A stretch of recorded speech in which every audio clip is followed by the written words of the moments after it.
Welcome back to WRPL. It's the podcast where we talk about all the things we were watching, reading, playing, and listening to. My name's Ben. And I'm Steve. Merry Christmas, Steve. Merry Christmas, Ben. This is our last episode, probably of the year. Probably, yep. Probably. So we're going to do our yearly wrap up and are looking forward into next year. Which we've done in January before, right? Or it was very, very end of the year. Okay. But just how the dates are falling, it's probably not going to happen any other time, so we got to just do it now. So sorry, Poor Things and Aquaman and Maestro and all these things that potentially could get on one of our lists. Yeah, as I was scrolling through all the movies that came out this year, I was like, man, there's at least 10 movies on here I want to see that very well could have made the list. Yep. But unfortunately, well. Don't have the time with a new baby and stuff. Now, I want to start off with a little Christmas trivia. You know the song The 12 Days of Christmas? Yep. It's the worst Christmas song in my book. I hate that song so much. It's very repetitive. And if you want to hear the worst version, listen to the Muppets 12 Days of Christmas. Miss Piggy does the 5 golden rings, and it's awful. But I've seen it go around a lot. Did you know that everything that you get gifted on the 12 Days of Christmas are birds? Well, it's not. No, all of them are birds. 5 golden rings, the golden ring pheasant or something. The maids a milking, the lords a leaping. They're all types of birds.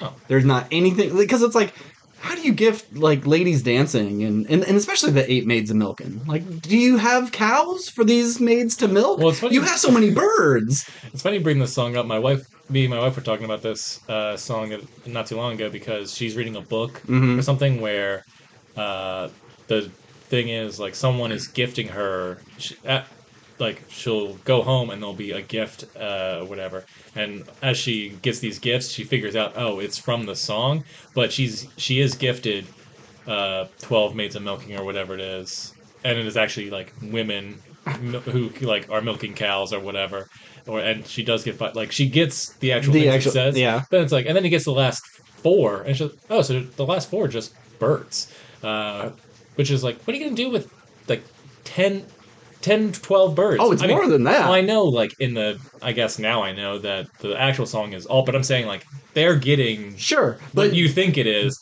but the last 4 are just a bunch of birds. But you have to keep in mind, like, on the first day, partridge in a pear tree. That's 1. On the second day, 2 turtle doves and a partridge in a pear tree. You got that partridge in a pear tree again. So now you didn't just get 3, now you're up to 4. On day 3, you get the 3, the 2, the 1. The 4, the 3, the 2, the 1. You keep getting those other ones again. So even just those first 4 days, it's a lot of birds. Yeah. But no, it is all birds. Every single one of them, it's a bird. And I don't know why it took, like, did we not learn this in school? Is it just, like, lost in translation or something? It just feels like this would be more common knowledge. I don't know. I guess starting in Avery was real big back maybe for in that time, or showed wealth. Like, if you can afford to catch these birds and gift them, like, you're doing pretty damn good. Anywho, so to end the year on some sad news, Andre Brower died. He did. That fucking captain, sucks. my captain. 61?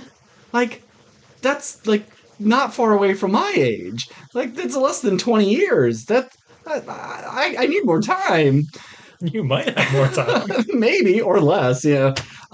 People die at every age, every day. I know. It just sucked, because I didn't know much of him before Brooklyn Nine-Nine. Mm-hmm. He was just one of those that guys. He just appeared in things, but you never knew his name. And so I haven't gotten a chance to really experience his filmography in any way. But if all I know him from is Brooklyn Nine-Nine, that's pretty good. That's a great character enough, yeah, to kind of go out on.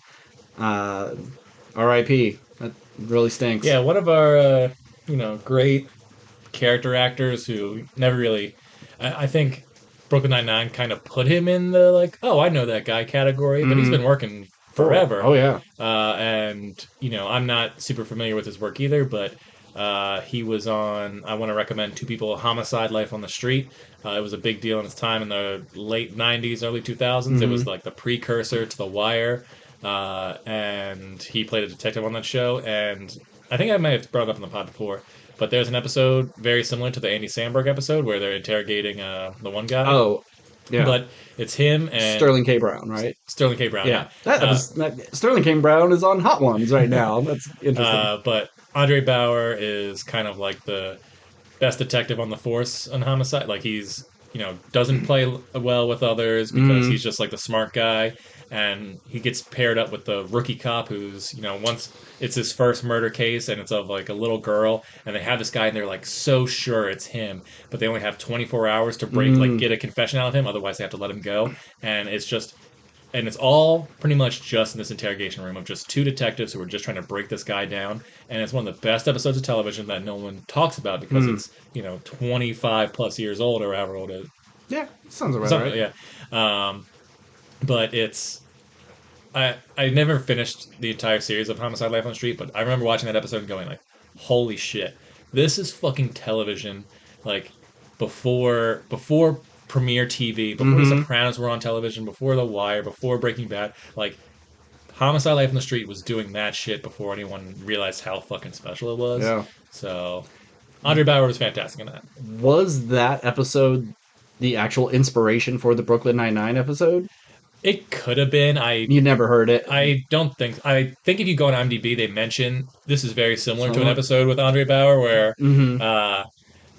but yeah, if you ever want to check something out of his that's both very good and he's great in it, check out Homicide: Life on the Street. Cool.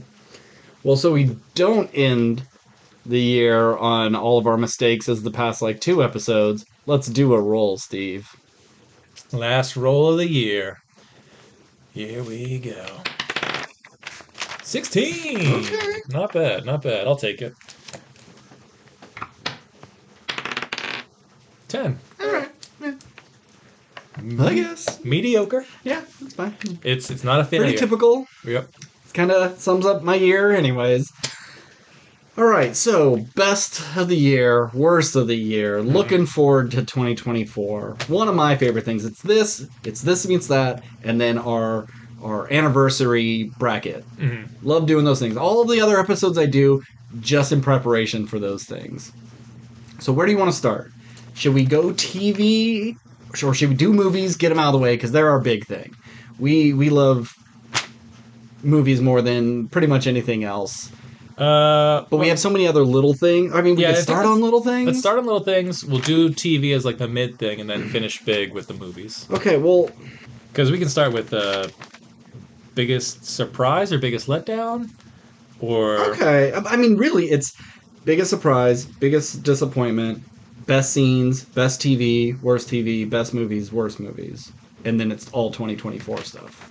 Okay, because that's a little more little things. But okay, well, let's do. This is your show, Ben. I'll go where you follow. Okay, I'll follow where you go. Whatever, you know what I mean? Yeah, follow me. Let's talk about what the biggest surprises of this year were. I actually only have 2 things because I have more in my disappointments than I do. Oh, okay. I just picked 1 for each. Oh, I have 2 for best surprises and. But we can talk about it ourselves. Sure. Okay. Yeah. So the 2 things that I was most surprised with this year were Twisted Metal. I didn't expect it to have so much fun. It's just a really nice, fun show. And One Piece. Okay. Of any person on this podcast, wow, I did not expect you to pull out One Piece. To not enjoy a live-action anime adaptation of an anime that I hate without even watching. I just hate how much there is of it. I hate how ugly it is. I had a really good time with One Piece. And what was your biggest surprise of the year? So, my biggest surprise of the year is Plane. Okay. Because anything, pretty much most of the movies on here are, big, blockbuster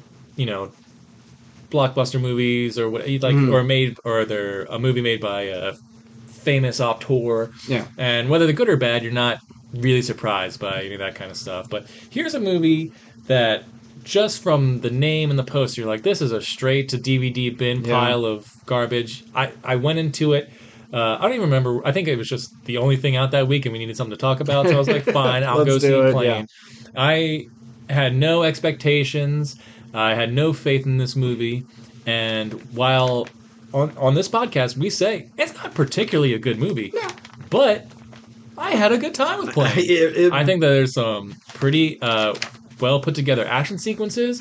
I'm not the biggest Gerard Butler fan. I don't have anything against him, but like I thought he was actually pretty solid in this. I think they wasted Michael Coulter, but there is a better movie here, but it is exactly what it's market. It doesn't lie to you, but it does surprise you. And I want to just give a shout out to like a smaller film that I think won't make anyone else's best of the years or anything like that. But it's just a solid, fun action film. Yeah. That really I have a nice tight like hour and a half long. I think, but solid film. I made sure Plane got recognition in like best scenes of the year. So my biggest disappointment. So I have a couple, and then all right, 1, 2, 3. Yeah, I have 4 that are like the runners up, and the actual one. Real quick, 65, Oppenheimer, Cocaine Bear, and The Blackening. All movies that I had some pretty high expectations for, and they fell below. But my biggest disappointment of the year is The Creator. Okay, I had a feeling this would be yours. Beautiful movie with a good director. It has everything going for it, and it's just so incredibly boring with a uncharismatic lead in a relatively generic plot. Looks nice though. Yeah. That almost made my list of biggest letdowns. I like that movie more than you, and I'm aware of its faults, but I think there's enough there to like where I wasn't let down by the movie. Some runners up for letdowns were Silent Night and Ghosted and Cocaine Bear. But my biggest letdown of the year is 65, because that's something I didn't know about going in, and then you saw the trailer and it's like, oh, that looks like a ton of fun. And Adam Driver, dinosaurs, Adam Driver, sci-fi, checks all the boxes of like this could be cool, and then you see it and it's the most nothing movie, one of the most nothing movies I've watched this year. Didn't care about anyone in it. Didn't care about the story. Didn't care about the journey or what it had to say. It's just like we need to make a dinosaur movie, and we're gonna lose the copyright on dinosaur. Make a dinosaur movie. It was a real bummer, and it sucks because we always have said, why is Jurassic Park the only people that get to make dinosaur movies? We need more other dinosaur movies, and here we go. Here's a new take. And it's just so lame. And they gotta leave as the asteroids hitting up. Like, it could have... All the speculation of, is it, he's from the future and has gone into the past? Does he cause the end of the dinosaurs by calling his ship and it crashes? No, he's just like an alien man doing a transport. He's not even an Earthling. Yeah. But... So, yeah, fucking lame. Yep.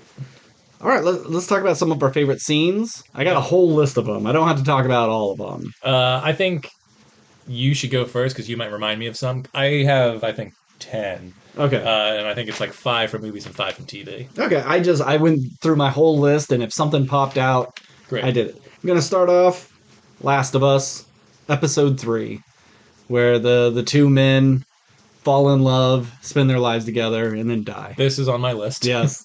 It's just so beautiful, so touching. And I can't believe that Last of Us was the beginning of this year. That means we still have so much longer to wait for season 2. And that's a shame. My second one would be Plane, where that wheel takes out that dude as they're taking off and he's on the big gun and the wheel just smashes into him. Amazing. Classic. I'll do one movie, one TV. Okay. For movie, I'll go Magic Mike's Last Dance. What scene was memorable? The Last Dance. Really? Oh. Not that it was... it was just... I've been a fan of this franchise, and I don't think... this movie is definitely the weakest of them. But I think in a movie with lackluster or like limited dancing, I thought the final dance was pretty well put together, and I just wish that the rest of the movie kind of lived up to this, considering it's a movie about like sexy hot dancers franchise, and you Hmm. really only get 2 scenes of that in this movie, which makes it seem like I'm thirsty for Channing Tatum. I'm not, but I just appreciate the art form, and yeah, so I just want to give a special shout out. Plus, I'm a fan Okay. of dance. I can't dance all that well, but I appreciate people who can. Okay. So yeah, so All right. Magic Mike's Last Dance. And as for TV, where the fuck did I put my list? Yeah, I just put them all in one. Yeah, I didn't have enough room for that. For TV, I'm gonna say Vox Machina versus Kevdak. This is, I think, halfway through season 2, where Grog has to face his past and his Hmm. uncle Kevdak, and he's surrounded by his this army of barbarian lords of the storm, and then his friends show up, and it's just an awesome action sequence set to an original death metal song, Hmm. and there's magic and splitting dudes in half and firewalls and just all this really cool stuff. It was like it's what you hope a D&D session will be when you get to the final boss, And you're just rolling great every and time. it's just you just get to do so much cool stuff, and there's iconic moments, and it was just a ton of fun. And season 2 way better than season 1. I was like, this show is great, and I really like that episode. I even though it was on one of my disappointments, Cocaine Bear, the scene where she whispers into her ear or into the stethoscope and just like, and then you have the whole ambulance chase. I thought that was a real fun scene. All right. And Knock at the Cabin, when the visitors come and they have to kill one of their own. It's what's his name, the Weasley kid, Rupert Grint. Rupert Grint. Like, it sucks that he's the first to go because I really liked his character. He was really selling it. He was just, and it was so incredibly brutal. And a lot of that movie deserves to be on that list, but that one really stuck out for me. Sounds good. Uh, well, you already picked the glass of wine, or not the glass of wine, but the episode of Last of Us Uh with huh. the two people falling in love and then the final goodbye. So I'll skip that one and do another Last of Us scene. The horde attack. Oh In yeah, a yeah. season kind of lacking zombies about a show with zombies. Hmm. We finally get a big moment where it's a whole bunch of them and it's just brutal. They move so fast. They're Hmm. cutting people down. Guns are firing. Joel's up there with a sniper rifle, just picking people off. We have characters who we're rooting for in the most danger we've seen them so far this season. We get the bloater in its full glory, just doing Hmm. its death kill from Yeah. just opening up a dude's mouth. It's just for a show that was seemingly mostly heart wrenching character work. It was just great to see a big fucking zombie attack Yeah. and its full horror. And we finally got that in that scene. So I'll shut that one You down. you probably could pick any episode from that first season and put something on this list. Every episode had something absolutely fantastic. I'm gonna say in Barry, the final season when he's in prison and um, when Barry's in prison and they're trying to get him to talk, and he just points to Fred Armisen like that guy's gonna kill me, and he blows his own hand off. Hmm. Excellent scene, very funny, and then a gun appears in the ceiling and kills everyone. Excellent, but also the movie at the very end of Barry that shows Barry as the good guy Mm. and Mr. Kuzno as the villain. Just a really funny scene of how incorrect it was. All right. We have Fall of the House of Usher. I forget, did you. I didn't know. Okay. So the When Life Hands You Lemons scene. So the show is a horror show, and there's a Hmm. lot of sort of I think more moments where people would say, "Oh, this scary moment was my favorite," or "This death was my favorite," or whatever it is. But there's a scene where they ask like, when people say, "When life gives you lemons, what do you do?" It's like you make lemonade. It's like no, you don't. You buy up all the lemons. You make it scarce. You do, and he just goes on this long monologue about how you take you buy up all the lemons and you make lemons cool and sexy, and you say like hashtag lemons, and you do a deal with Apple where they release like the Apple or limon or whatever, and you just basically you make this giant lemon empire, and then you sell for $1 billion, and then only when you do that do you drink some fucking lemonade after you've just destroyed the market. And it was just like a really Wow. awesome scene. Bruce Greenwood is so great in that scene. So I want to shout out that one. Okay. Because sometimes the best stuff in horror movies isn't the horror. And for movies, you gotta go John Wick Chapter 4, the incendiary round, the dragon's breath, whatever, Oh, the yeah. top down. I had stairs on here. I forgot about the shotguns. The stairs is great, but it also is a little cartoony. Yes. But yeah, the video game style top down exploding shotgun rounds is so fucking awesome. It's the least ridiculous scene in a movie full of ridiculous scenes. I'm gonna say the first 30 minutes of Beau is Afraid. Just the best part of that movie. I recommend. I don't recommend the whole movie, but the first 30 minutes is pretty damn great. The other two, a show that has a million great scenes in every episode.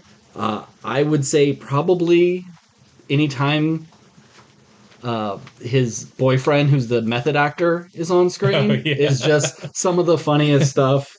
And then I want to shout out Sunny season 16?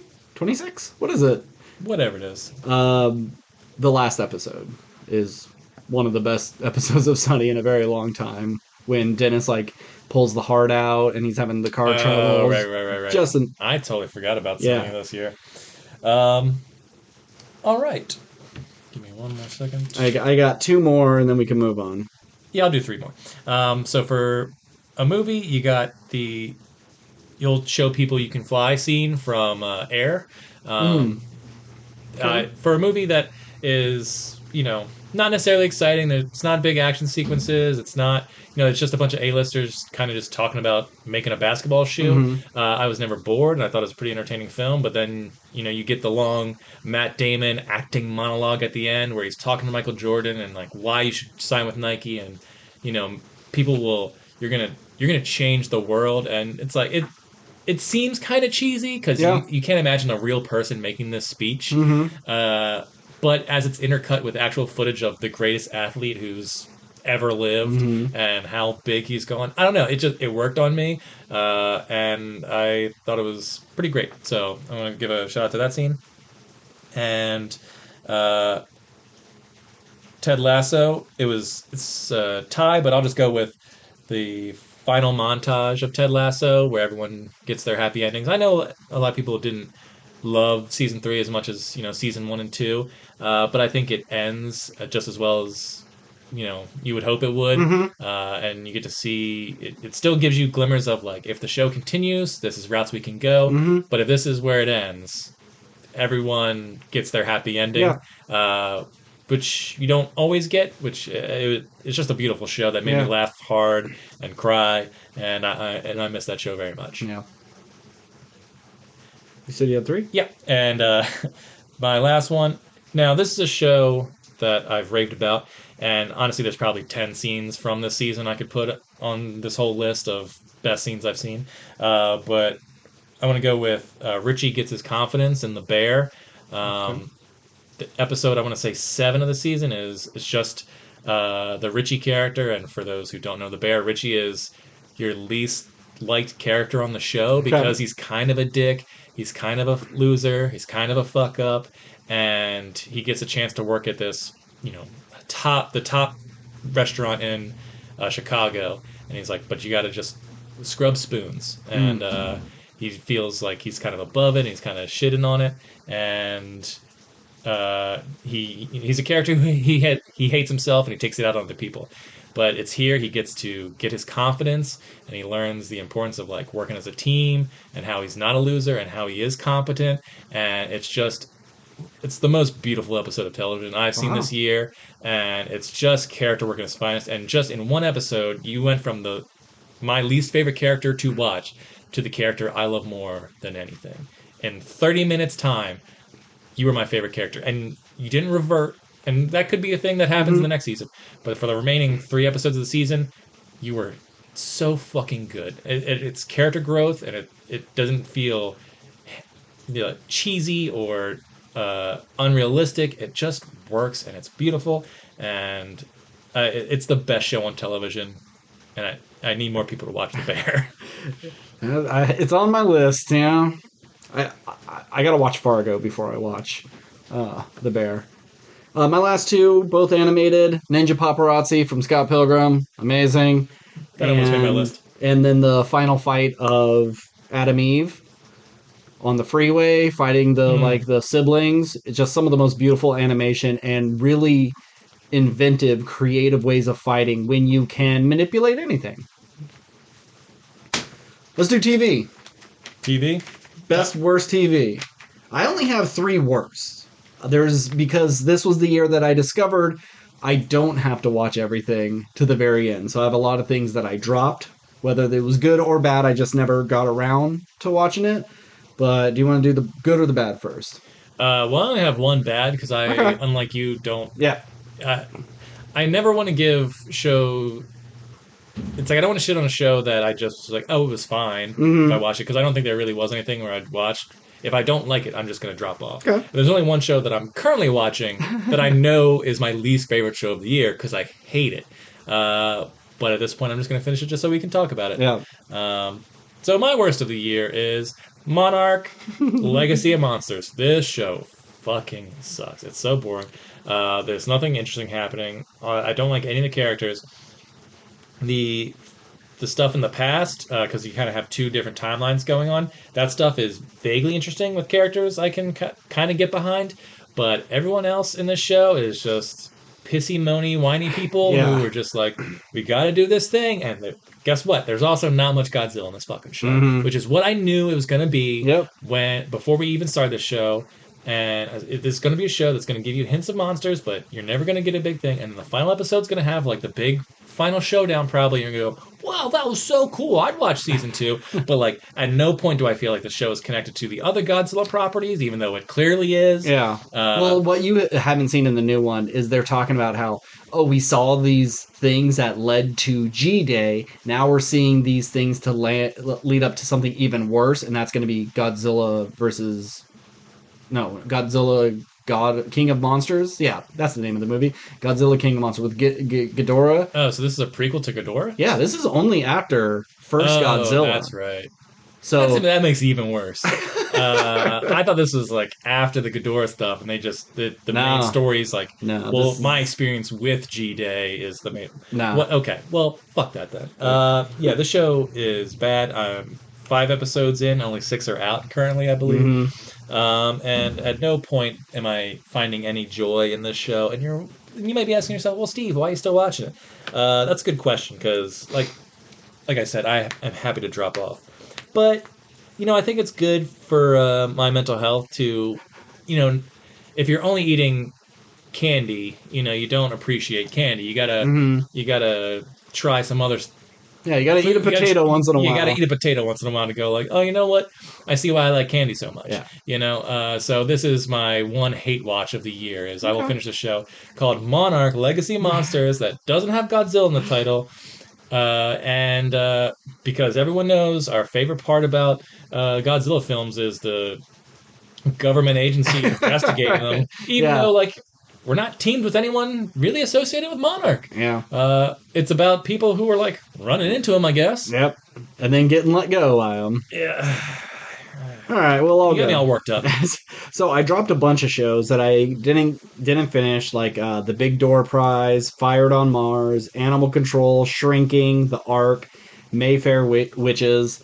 Just didn't care enough to go back to them. But my 3 worst of the year, number 3, Mandalorian Season 3, not very good. That show's definitely gone downhill. Number 2, Secret Invasion, one of the worst Marvel things that have ever come out. And number 1, a show that I didn't even finish, but it's still going to be my worst show of the year, Velma. That show is an absolute atrocity. Just so embarrassing to watch. I feel bad that Glenn Howerton's a part of it. There's a lot of talented people on that show. There is, but and I think I said He's it just when the one that cuts you the worst. it hurts. Or the He does a good job. Like he makes a good Fred, but God, Velma's so obnoxious. Mindy Kaling is the worst in this, and it truly feels like right-wing people writing left-wing characters and left-wing people writing right-wing characters. So they're the most extreme obnoxious versions of that you can get, and it's just not funny, it's not clever, and it's not interesting. So let's get to some good TV. Good TV. I have a huge fucking list of good TV, but I only got 7. One of the things I decided to do was not really focus on anything returning. I wanted to focus on new things. There's only one thing on my best TV that is a returning thing. Okay. So I'm just going to do my list, you do your list. Sounds good. Okay. So number 10, Royal Crackers on Adult Swim. Weird, ugly animation, but damn is it funny. It's so bizarre. Number 9, Beef. Really touching. Good story. Goes in places I didn't expect it to. Mm-hmm. Number 8 is my returning show, Sunny Season 16. One of their better seasons. Except for that first episode. Pretty outstanding season. Number 7, Poker Face. Just, if you like little hour-long procedurals of someone figuring out the crime that they already know and how to make sure other people know without getting herself in trouble, this is a good show. That was a bad explanation of what it was. I got you. Number 6 is Last of Us. Duh. Number 5. I love that. Duh. You know it's good. It's Go listen to our previous podcast. Yeah. Number 5, Foundation Season 2, a show I picked up this year, but the season did come out this year, and it was fascinating. Just one of the best hard sci-fi things I've seen in a long time. 4, the other 2, Season 3, I guess that's a returning thing, but there was big gaps in between those. One of the funniest shows ever. I'm kind of happy that it's done, because you could have 3 just outstanding seasons, and that 3rd season is probably the best.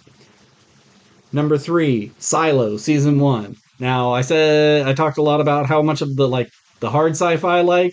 This is a little softer sci-fi, but I don't care. I fucking love this show. I read all the books instantly after it's done, so I know exactly where it could potentially go. Actually, I don't, because they made so many goddamn changes for the better. And I'm very excited for that to come back. Number 2, Scott Pilgrim. Great. Number 1, as I said, Scavenger's Reign. Best fucking show this year. Better than most of the movies I saw. Absolutely fantastic. This is one I'm going to go back to a bunch of times. Yeah, I'm currently... I started the first episode of Scavenger's Reign, so I didn't put that on the list. I'm also halfway through Blue-Eyed Samurai, which I'll say I'm enjoying so far, but that might make my list, but I didn't put it on my because I'm not done. My top 7 are Beef.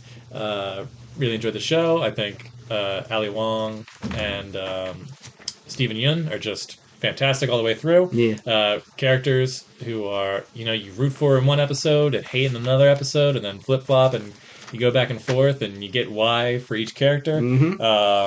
Great stuff. Number 6, we got Scott Pilgrim. Once again, a show that is... I don't know if it necessarily needed to be made, but I'm glad it did. It did some fun, different takes on things, and just had a really good time every episode. Beautifully animated. Number 5, we have the other 2. Like you said, one of the funniest shows ever. And it's a show that people probably don't know or never heard of, and it's got actors and actresses that you might recognize from a thing, like Molly Shen and Ken Marino. Has cameos from Marvel, Simu Liu, Marvel Simu Liu, and just like their take on Hollywood and fame and the absurdity of it all is just so funny. Number 4, we have The Legend of Vox Machina. Season 1 I liked, but definitely had some issues with. Season 2 got rid of all those issues. Season 2 is just better across the board. Better action, better comedy, better storytelling. Just it's up there with. If you love Invincible, check out Legend of Vox Machina. Unless you're just not into fantasy, then that's fine. But it's on par with that. Sure. Number 3, Ted Lasso. I love this show. I miss this show. very few shows do comedy and heart as well as this. Maybe no show has ever done comedy and heart as well as this show. Yeah. And to such a sickening degree that if in worse hands, you would hate the show. Yeah. It's so good. You would think that it needs to be in the drama category to compete against shows like Game of Thrones or something like that. Because like this show shouldn't be this good with this content, but it is. Yeah. And just its idea of masculinity and male relationships, no show's done it. At number 2, we have The Last of Us. Duh. I won't go. Last of Us is probably my favorite game franchise. The show is great. Now, does it do anything all that interesting in terms of like, it's pretty much a 1-for-1 recreation of the game. Yeah. But it adds stuff, and then all the stuff it adds is my favorite stuff. Everything it did different, I pretty much loved. Just would have liked a little bit more zombies. You know? But other than that, I'm sure we'll get more next season. Other than that, fantastic show. Pedro Pascal and Bella Ramsey are great as Joel and Ellie. And this show is everything I hoped it would be. Pretty much. And finally, I brought it up early in the podcast, but The Bear is the best show on television. That's my number 1. This season is, I think, possibly one of the greatest seasons of television ever made. There's so many great episodes where you would just be like, oh, that's the best episode this season, that's the best episode this season, and they kept happening back to back, and it's great. And then there's one episode where it just, I didn't know anything about this, but it has Bob Odenkirk, Jamie Lee Curtis, John Barenthal, John Mulaney, the woman who's always in the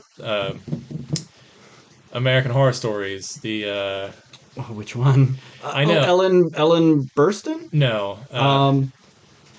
She was the one who was the 2-headed one in the Freak Show. Whatever. It's just. Oh yeah. Oh, what's her name?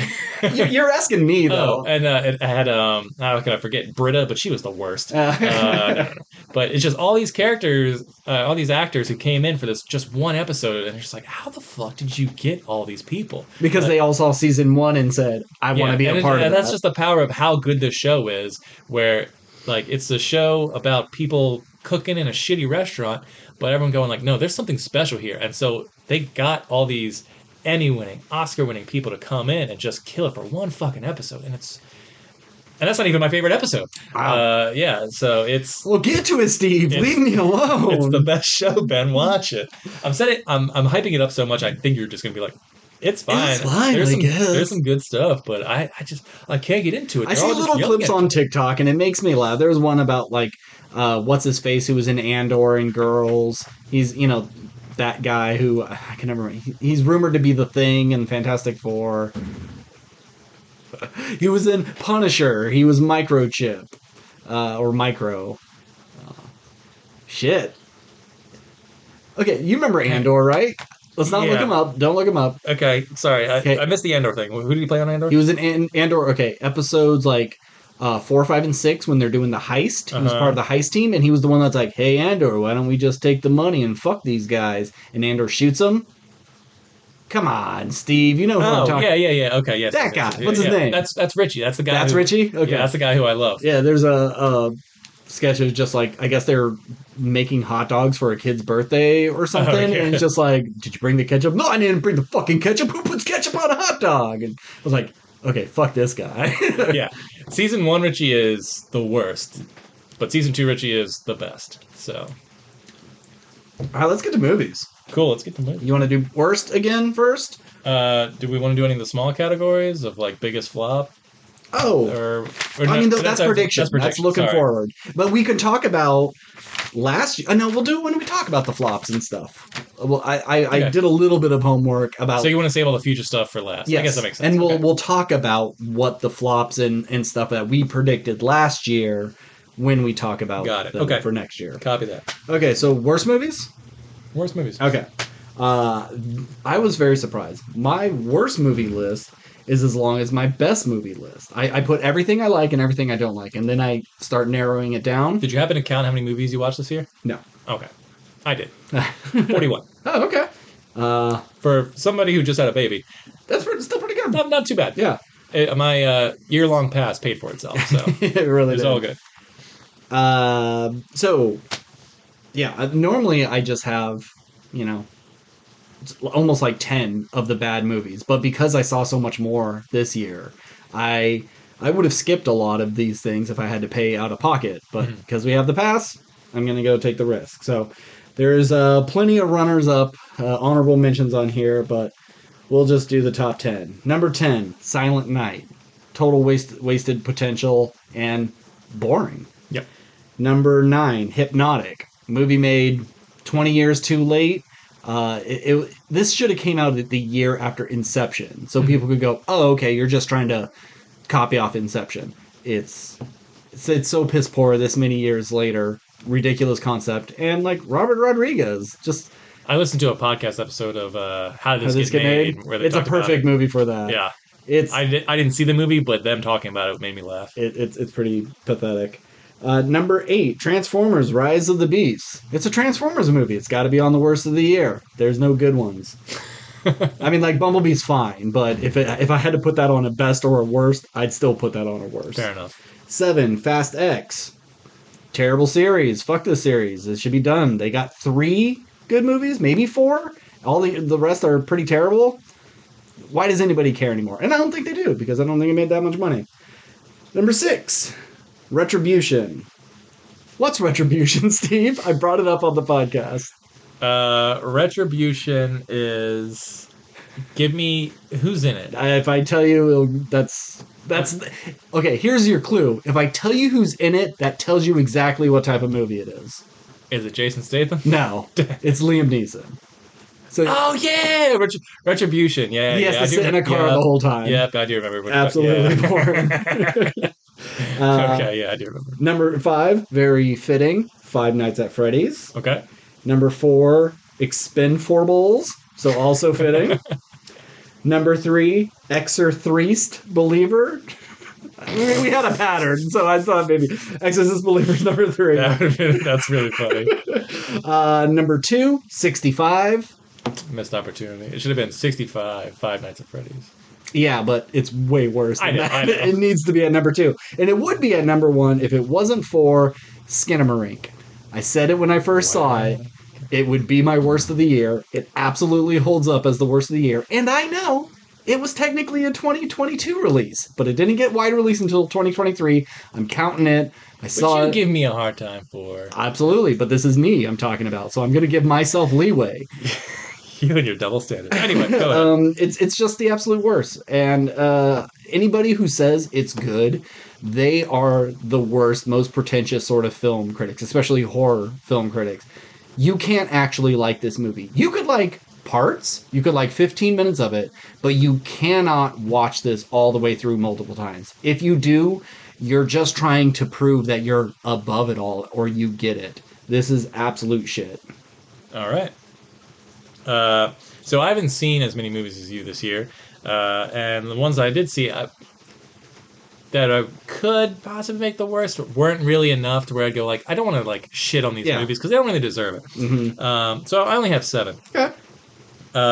Number 7 is Ghosted. I was really disappointed in this movie, and it's not like this movie is atrocious. It's just that this movie.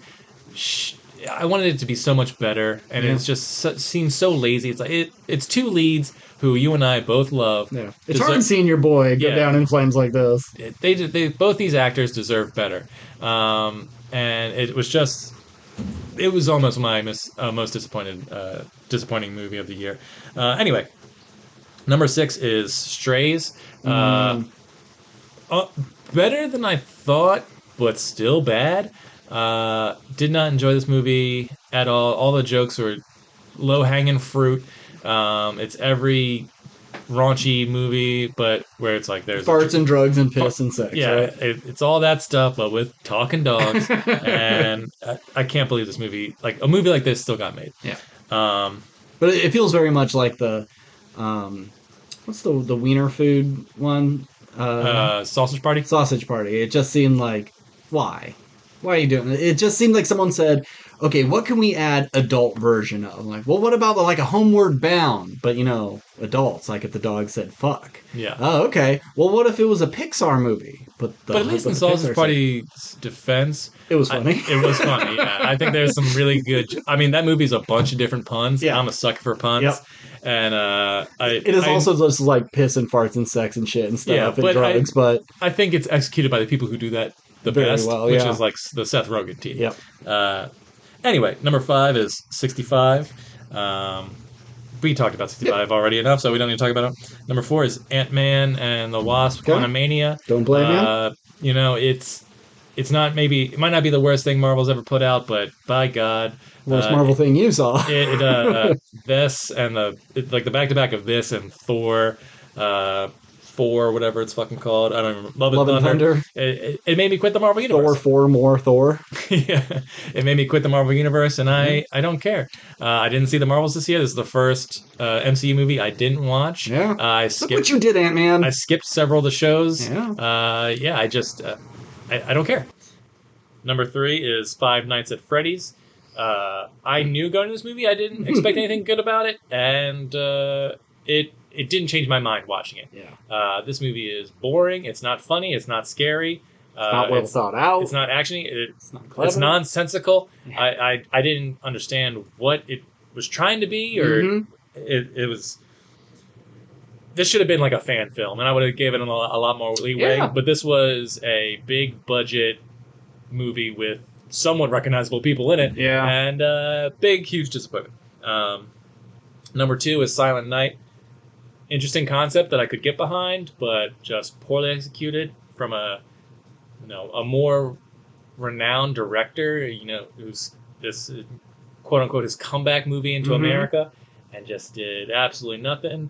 There was nothing engaging or interesting. It was all the action sequences weren't great. I've seen these action scenes a million times over. There was kind of one cool death I think in it with pulling a guy over with a shotgun and like shooting. You know what I'm talking about. Oh, yeah. I'm not going to describe it very well.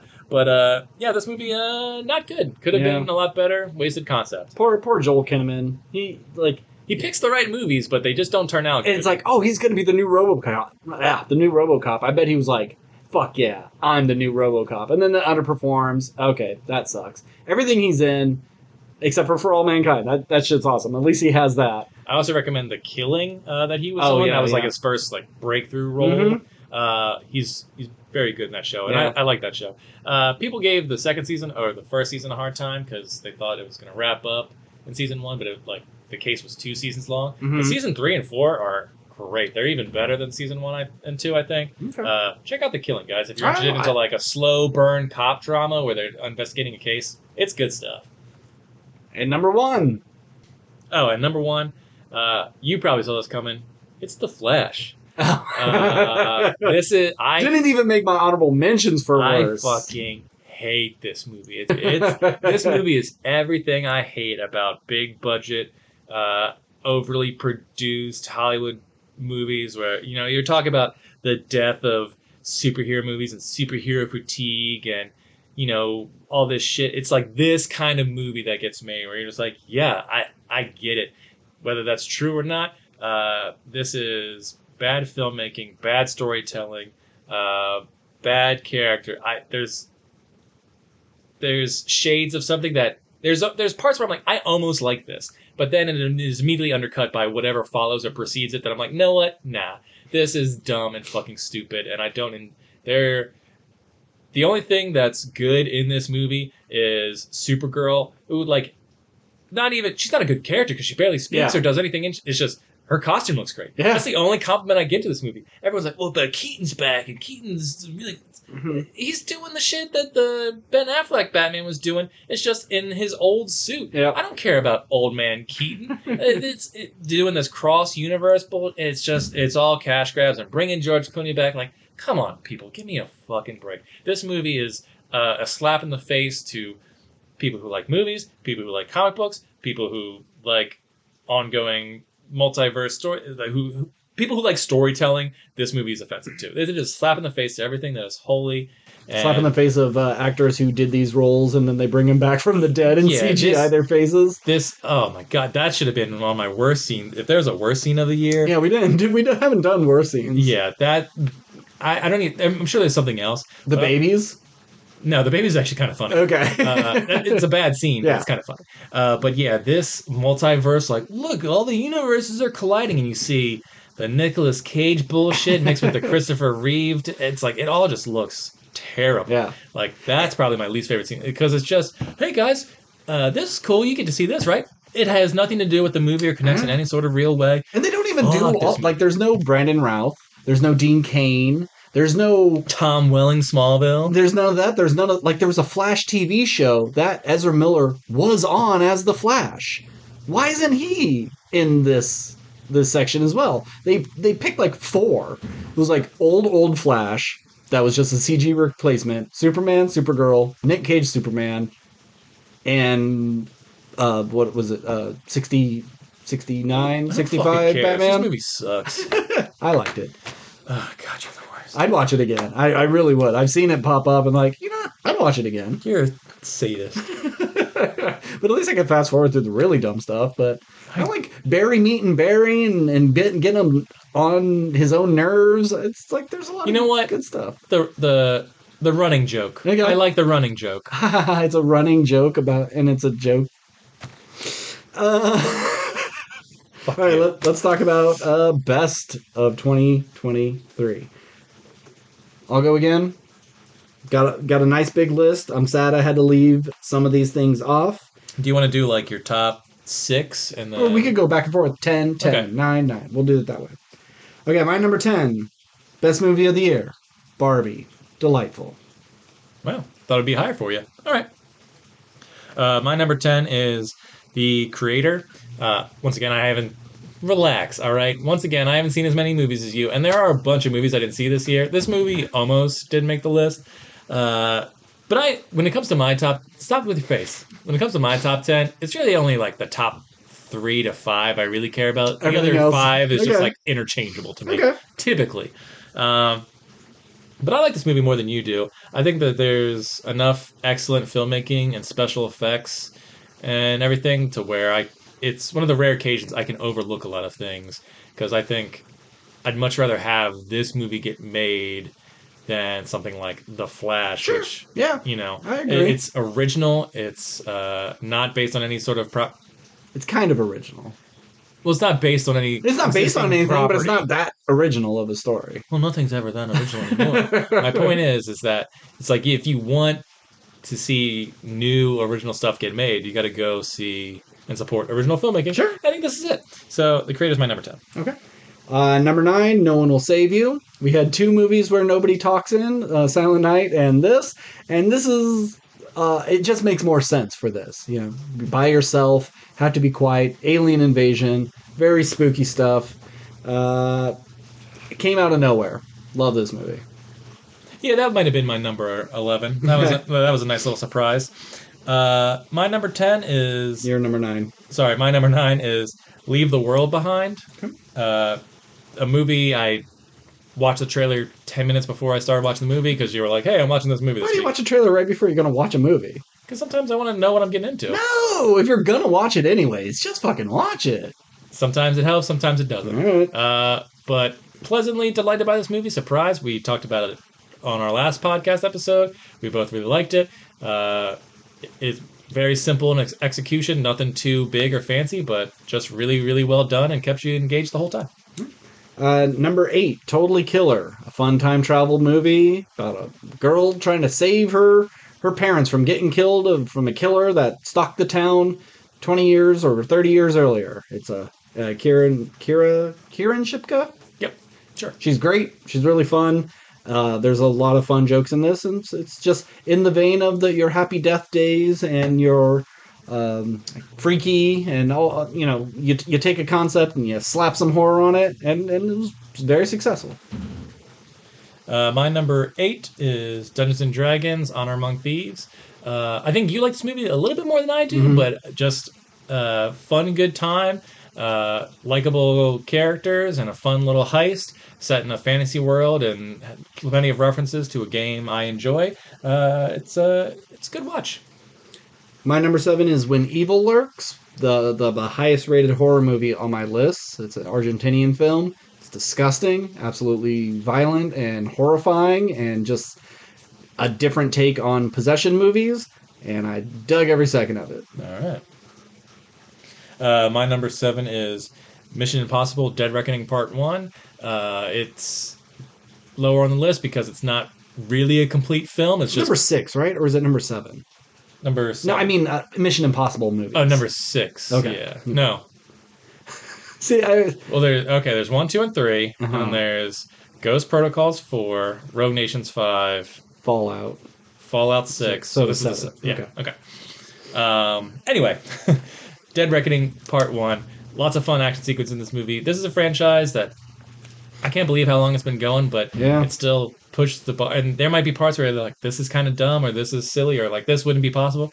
But it's just so much fun and so cool that I just can't help but like have a good time in these movies. Even if they are like 2.5 hours long, I'm never bored for 1 second. My number 6 is Leave the World Behind. Just had a blast. Really good. I don't see a lot of Julia Roberts movies, but she was excellent in this. Everybody really is excellent at this, and I don't know. This is one of the ones I think I've recommended more to normies, because people come to me and ask like, "Oh, you see anything lately?" And it's like, "Oh, I can't really recommend that. That's a little awkward." This is a great one for the normies. My number 6 probably could have been interchangeable with any of the 1 through 10s, really. And it might just be recency bias, but Godzilla -1, I had a good time with. I liked it more than you, but it's surprised me. I didn't expect it to be, a heartfelt, war trauma, Survivor's guilt, like this really heart-wrenching story about survival and all this stuff that also just happens to have Godzilla in it, and Godzilla is scary, and the destruction sequences in this movie are really awesome, and the fact that it only cost $15 million to make, it needs to be studied. I can't believe how good this movie is on its budget. It really, really blew my mind. I mean, we are praising it for that, but we always talk about Disney doing crunch with their special effects people and forcing them to work long hours to get this thing done. That's how Godzilla was done on the cheap. It was because they kind of abused their visual effects artists to do it. Get it done and don't ask for much. So I'm not going to speculate because I didn't do any research. The point is, I'm just saying we praise one thing for a reason, but if this company is doing crunch time and pushing them to make this thing, but this company's doing the same exact thing and doing $100 million, then I'm still going to praise this company over here. No, I get that. I get that. So top 5, number 5, Venture Brothers. Radiant is the blood of the baboon heart. Wow, you're probably the only person who's got this on the top 10. Probably, but in terms of like famous critics. Sure, yes, and thank you for putting me up with all the other famous critics. Of course, where else would we be? I watched this, and then 2 days later I watched it again, and it's just as good. If you like Venture Brothers, this is a great finale. If you don't know anything about Venture Brothers, this movie doesn't mean anything. Would be absolute nonsense. It's like jumping into episode 700 of One Piece. You don't know what the fuck's going on. But if you are part of the fandom, this really killed it. My number 5 is John Wick Chapter 4. It's called Chapter 4, right? Or is it? Yeah. Okay, great. Because, the last one was Parabellum or whatever. Anyway, John Wick Chapter 4. This is a franchise that I've enjoyed, but have never been, all about. I think number 3 I was kind of getting tired of. I was like, I don't know how much longer this concept is, and this world keeps expanding, and it's dumb and silly. But John Wick Chapter 4 came out, and it totally just sucked me back in. This movie is beautiful to look at. I can't believe how well made this movie is, and the action sequences are all just a fucking real good time. Sometimes they might even linger a little bit too long, but they're just so well made. I can't complain. And this world that the weakest part of this movie might just be the villain, the Machiavellian or whatever the fuck he was Oh called, yeah, I don't even remember. Merovingian. I know that's That's not it, I know but yeah, that's I know that's a yeah. Matrix thing. Anyway, uh, but that being said, the secret society world I just really have gotten back into, and just Keanu Reeves is fucking great in these movies. Uh, Action wise, acting wise, that's a different story. But I had a blast watching this movie. And my number four is Dream Scenario. I know I didn't get to talk about it on the show, but boy, is it a good time. I'm not the biggest Nicolas Cage fan, but he's so good in this as just this pathetic man who wants answers and is kind of emasculated by everyone in the world. And then once a certain switch happens, it starts getting crazy weird and scary, and he goes from like bumbling to kind of frightening. Mm-hmm. And there is a joke at the turning point that I won't spoil because Okay. you just need to kind of experience I do it. plan on seeing the movie eventually. I was the only one in my theater, and I laughed so damn hard out loud. I wish I could have been in there with other people to see if they thought it was as funny as I did, but it is such an embarrassing, cringy moment, but it is so funny. People who know should know. So I'm gonna hate it because it's cringy. No, I mean you hate cringe. You'll be embarrassed for this scene, but I think you'll still find it very Okay, funny. fair enough. All right, my number four is Spider-Man Across the Spider-Verse. Huh? Uh, Probably not as good as the first one, but still, what a good time. I love Miles. Mm-hmm. Miles is a character who, through this movie and the game, has just become my favorite Spider-Man.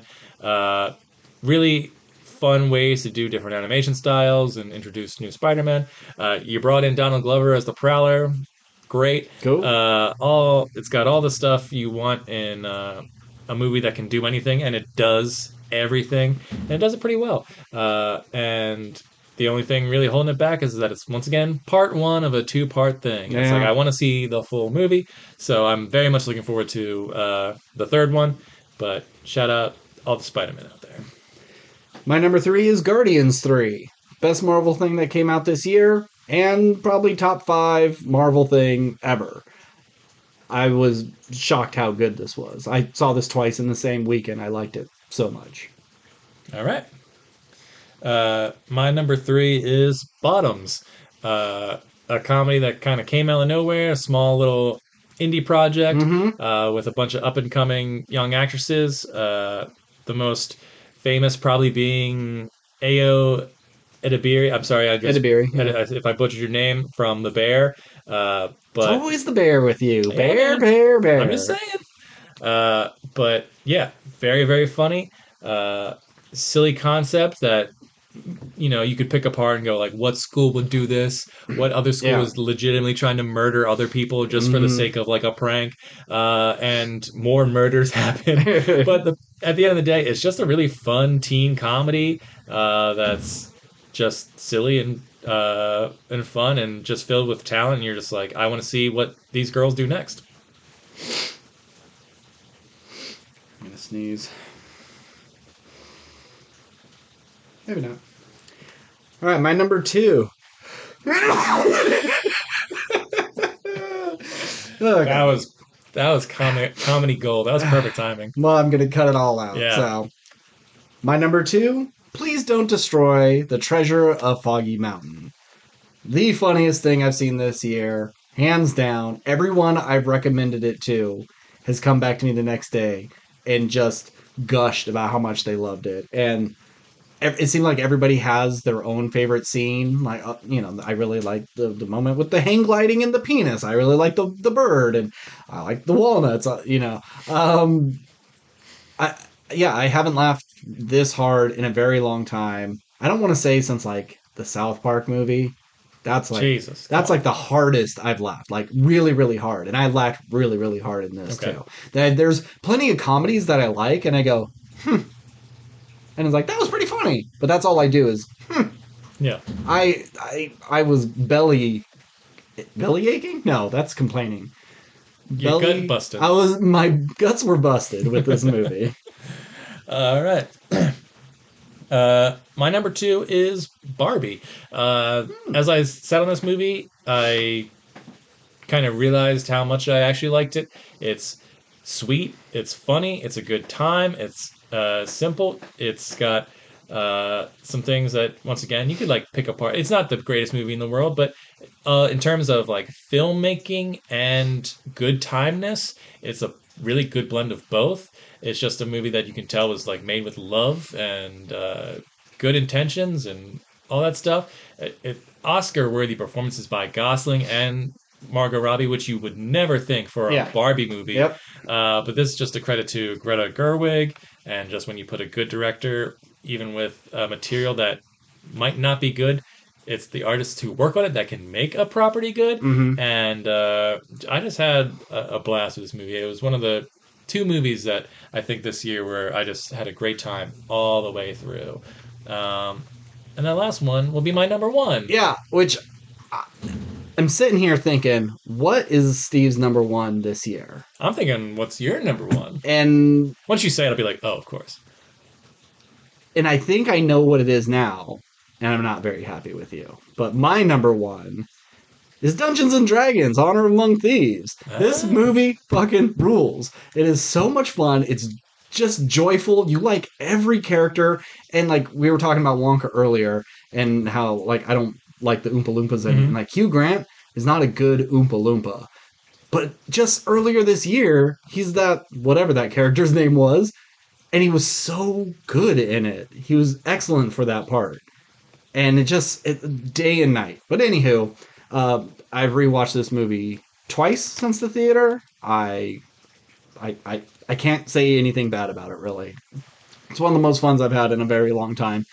No, in a normal year, like Guardians 3 would have been my number one, but I think the main thing that I had problem with I had with Dungeons and Dragons is I wish it was a little bit more serious because it just felt a little too goofy for me. Sure. Like this kind of movie, I understand why it had to be a silly comic-esque heist movie and everything, because that's kind of what Dungeons and Dragons games are. You sit around with your friends and you do a bunch of goofy shit. But some people take it very serious and they want a serious campaign. But when it comes to the fantasy I enjoy, I don't need it to be Game of Thrones, and I don't need to be Lord of the Rings, but I wish it leaned a little bit more towards Lord of the Rings. No, I'm happy. I think if they took it any more serious, it would be a slog. It'd be the Dungeons and Dragons 2000, all right. Well, either way. But yeah, best movie. Go Dad Hat. It's in my top 10. Absolutely. So, can I guess? Yeah. Is it Oppenheimer? No. Okay, thank God. Because you thought I was going to go Barbenheimer for my top two? I really, truly thought. You should be more shocked that I didn't put Killers of the Flower Moon on here. Scorsese is my boy. Oh, I didn't know you liked it that much. I didn't expect you to. But I'm just saying, like, some people might go, because Scorsese is my favorite, I might allow myself to go, well, like, I'll at least give him number 10. It's not The Killer. What the hell is it? It's Please Don't Destroy the Legend of Foggy Mountain. Oh, okay. Because I was going to say, Bottoms is on your top 10, but not Please Don't Destroy. This is a great year for comedy films. Yeah. I don't think it's a great year for films. I think this is it was kind of a weak year. It's a weak year for movies. But at least the ones that I've seen. I want to see Past Lives. I want to see Dream Scenario. There's tons of stuff that I've seen. A bunch of stuff I want to see. Yeah. What's that one with Paul Giamatti and he's like in a college? The Holdovers? Yeah. I hear that's great. I hear that's amazing. And all these like foreign films that are just heart-wrenching. Minari? Is that one? Minari came out like 2 years ago. No, what am I thinking of? But Minari's out on Netflix and I do want to watch that. Okay. Anyway. So obviously take this list with a grain of salt, but also fuck you because who cares? But yeah, Please Don't Destroy is my favorite movie of the year. Once again, maybe it's recency bias, but I don't think very much like you, I don't know if I've laughed this hard in a movie consistently in quite a while. Yeah. And I'm so glad of all these movies I watched, I know I watched D&D with you, and I think maybe... Did we watch John Wick together or anything? It doesn't matter. I don't know, but not a lot. But just sitting in your apartment watching this movie and just hearing you howl made me laugh harder. And it was just a good time. And it's just quality joke writing. And like the movie's dumb and silly, but in the best way, Mm-hmm. and it from three guys who are, you never really, they're the SNL guys. They haven't broken out. You don't know their names, Mm-hmm. but it just goes to show like these guys can be huge if this is the kind of comedy they're putting out. And it's never, I don't remember any jokes that were like offensive to anybody No. or like mean spirited. They were always the butt of the jokes themselves, Mm-hmm. and all the people they ran into were always just ridiculous, silly people. It's just grown men being children, and there's a reason it works Yeah. when it's done right. And it's so, God, this movie is so fucking funny. There was a scene we forgot to talk about when we talked about it, but when, after they kind of break up and they come back together and they're in the diner and then he comes in wearing like his normal Yeah. people mask. My God, I forgot all about that. Then I saw a TikTok of it and he's just kind of like, yeah, things are good, good. You got to save me. Yeah. Probably our favorite joke of the movie is The walnuts. The walnuts. Yeah. Your weird friend ate all my walnuts, babe. I tried to stop him anyway. Gotta go. Yeah. Oh man, that God, yeah, that movie is great. Yeah. Um, I'm glad it made your list. I was getting kind of worried. I thought maybe it didn't get, it was 11 yeah, as or much as something. I respect Nolan and Oppenheimer and Scorsese and Kills of the Femme, both movies I did like. Mm-hmm, mm-hmm. They weren't something I feel like I would rewatch too much, or it's not like I had a great time. All these movies that I picked either surprised me or I had a good time, but no movie gave me as good a time as Please Don't Destroy, and I hope they continue to make more movies in the future. Oh This yeah. isn't just like a one-off, Mm-hmm. or they do a really funny series or something like that. Mm-hmm. I'll follow these guys until they prove me wrong, or prove themselves wrong, I guess. So that was 2023. Let's give it up for 2023. Good try, good try. Not the greatest year, but Yeah. you had some good We'll blame it on hits. COVID. Yeah, you had some big box office titans. You had some shit, but we're done with 2023. Fuck that. Fuck that year. It's in the past. We're looking to the forward. future. So let's look at 2024. Let's look at the things that we are most anticipating. We'll go back and forth. My first one, you probably don't care or will roll your eyes, but Argyle. I think Argyle looks really fun. I like that director. It has a great cast. It seems like a silly good time. Yikes. Okay. Not what I was expecting from you. My most anticipated. Wait, do you only have one? Oh, I have two. Oh, I have a list. Okay, go for the list. Oh yeah, that's not like my most anticipated. That's just like okay. one of. No. That's just like that's the most recent thing that will come out that I'm looking forward to. That's like a Okay. January release. But I'll run through them real quick. Spider-Verse 3 probably won't happen next year, but still on the slate as a 2024 release. So, looking forward to that. Dune 2, Furiosa, the new Planet of the Apes movie, Nosferatu, and Alien Romulus. Well, you already listed two of the movies that I was going All to right. pick, so it's not as exciting to go back and Furiosa forth. and Planet of the Apes? Yep, those All are the two. Planet of the Apes, I would say I'm possibly more excited for, just because I love Mad Max Fury Road so much. I don't want to be kind of disappointed if this movie, if Furiosa is lackluster. But at the same time, I think I would care less if Planet of the Apes failed, so I'm actually kind of more excited for Furiosa, just because that's a world I want to explore more and don't know all that much about, and the trailer looks like a good fun time. So I'm going to say Furiosa is my most anticipated. All right. Now these are the things that who asked for this? Nobody wants these. Why are they being made? I know why they're being made. They'll probably make money. They're pride and recognition. Everything I have on my list, they are sequels of some kind. How many do you have on this list? Well, we didn't discuss that this was going to be a list, so I just thought it was going to be like our most anticipated, our most. Okay. So I only picked one for everything. I think the same thing happened last year. So I'll just say what mine is, and then you can go down. And then I'll do my list. Because I was going down the list of 2024 movies, and there's so many sequels and that's where all this is like, and some of it's like stuff that is years too late. Mm-hmm. And I was like, why do we keep making the same mistake? Anywho, my who asked for this is Gladiator 2. Yes. Gladiator 2 is a movie, or not Gladiator. The original Gladiator is a movie I loved. I watched it a bunch of times. It is an Oscar-winning film. It is a great. It's Ridley Scott did an excellent job directing it. Russell Crowe is great in it. It's just an awesome movie with iconic lines, and it's just Joaquin Phoenix is good. I love this movie. I could talk about it all day. That being said, it ends in a way that's just like, well, that's the end. But apparently, Russell Crowe's coming back for this. Yeah. Well, which is like, they said they wanted to make a sequel right away, and it would be about Russell Crowe's character kind of like bounding through time. what? Yeah, it would be like him in big war set pieces, and like him kind of being the reincarnated, like he'd be reincarnated into like say Napoleon or something like that, and then he dies and he's reincarnated into someone else. And God, this is like a Ridley Scott universe thing. Where, he was at the battle in the Kingdom of Heaven. Yeah, he was also Robin Hood. He was the guy that Matt Damon like pushed his skull through in the last duel or whatever. Yeah. So I don't know if that's going to be the story if they created something new, but my thing is just like it's a Best Picture winner. Yeah, that movie is great all the way through, and you're just going to go 20. Wait, no, it came out in 2000, or I think 2000.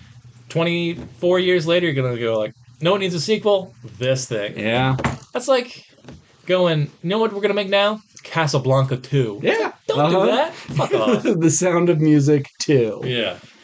All right. Well, that was on my list for sure. Ridiculous. Other ones: Ghostbusters: Frozen Empire. Who cares? But last one made money, so I get it. Didn't you tell me you watched the trailer? You're like, I want to see it. Yeah. Well, I mean, I'll watch it because I'll have the pass still. I'm gonna renew my pass. Sure. But it doesn't need to be made. But if they're making it anyways, I'll watch it. Okay. Bad Boys 4. Yeah. Mm-hmm. I don't need that. Twisters. So another Twister, but multiple Twisters? Yeah. It's the same thing with Alien, Like, how do we make a sequel to Twister? And you just put an S with a dollar sign. And then, yeah. Who cares about Twisters? I didn't even know that was getting made. Yeah. There's a Speak No Evil remake. I brought up Speak No Evil before. A foreign film of just the dumbest parents ever, and their actions lead to some real fucked up shit. It's a real fucked up movie. It was a hard watch, but they don't need to remake it. But James McAvoy's in it, and he's always good. Yeah, I do like James McAvoy. Watching Wonka, I thought, young James McAvoy would have been much better as Wonka. I can see that. Because I was trying to think of who else could have played this, and I like maybe an Eddie Redmayne, a younger Eddie Redmayne, but like. He'd be the one closest to like the look of Gene Wilder, maybe, but I could just see his like dumb. I don't know if I could see him doing whimsical. I don't know. The Fantastic Beasts, isn't that kind of whimsical? Beetlejuice 2. Come on, you had your chance. Same thing with Gladiator. They were gonna make Beetlejuice Goes to Hawaii, but they passed on it. I'm glad they didn't because I think in hindsight it would have been a big bomb, and then we would look at it now and go, okay. That Beetlejuice Goes to Hawaii isn't so bad, but I don't need it now. I'm surprised they didn't put the 2 after the B. No, it's actually Beetle 2 Juice on the poster. It's right in the middle of the word. Yeah, it should be Tool Juice, but that's dumb to say. So now it's Beetle 2 Juice. Much better. And that's what I will call it because that's how you do it. There's a new Karate Kid movie coming out that will have Ralph Macchio and Jackie Chan. So you have the original and the remakes like crossing over. You do what the aliens did. How do you make a Karate Kid sequel? Karate Kids with the S and dollar sign. Callbacks. There you go. And then Mufasa, the live action, quote unquote live action Lion King is getting a prequel all about Mufasa and Scar. No. Barry Jenkins. Director of Moonlight. Really? Yeah, the guy who made Oscar winner Moonlight, and If Beale Street Could Talk, is making a Mufasa live action animated. It's one of those. Whatever. It's one for the studio, one for me. He said, "You'll pay me money to make this thing, and I don't have to actually shoot any of it. It's all just CG. Okay, this will be an easy fucking gig, and then I'll get to make whatever it is I want to make." Don't get me wrong, I'd do it. Yeah, get that money. But still, you think Oscar-winning directors, and they're like, oh, there might be some integrity there in No, terms of no. like, I only care about the art I want to make. It's like, oh, Jamie Foxx won an Oscar for Ray, and then his next movie was Stealth. So well, in his defense, he probably had already shot that, that's but probably yeah. true. Yeah, and it's different with actors. Actors are allowed to kind of like sink into the grime. I think where directors, you're supposed to be how Yeah, actors are dumb.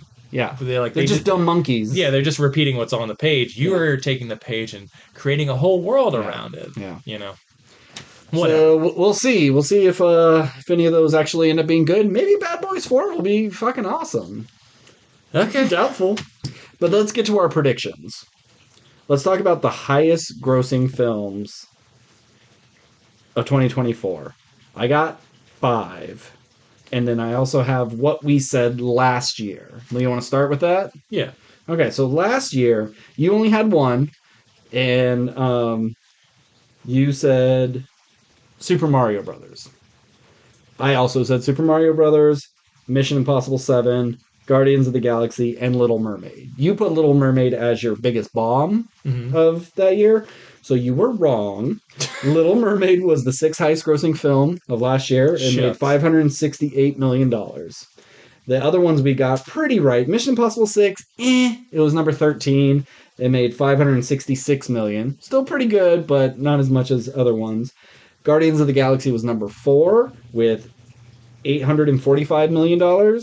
And then Super Mario Brothers was the 2nd highest grossing film of all time. Lost to Barbie, right? Lost to Barbie. It made $1.36 billion. So we did pretty good. We were right on what would be highest grossing. Nobody could have predicted Barbie. That wasn't going to be it. That was marketing at its finest. Yeah. So let's talk about this year's, and then we'll get to the bombs. So I have 4. I'm sorry. Once again, let me just do your one. Oh well, yeah.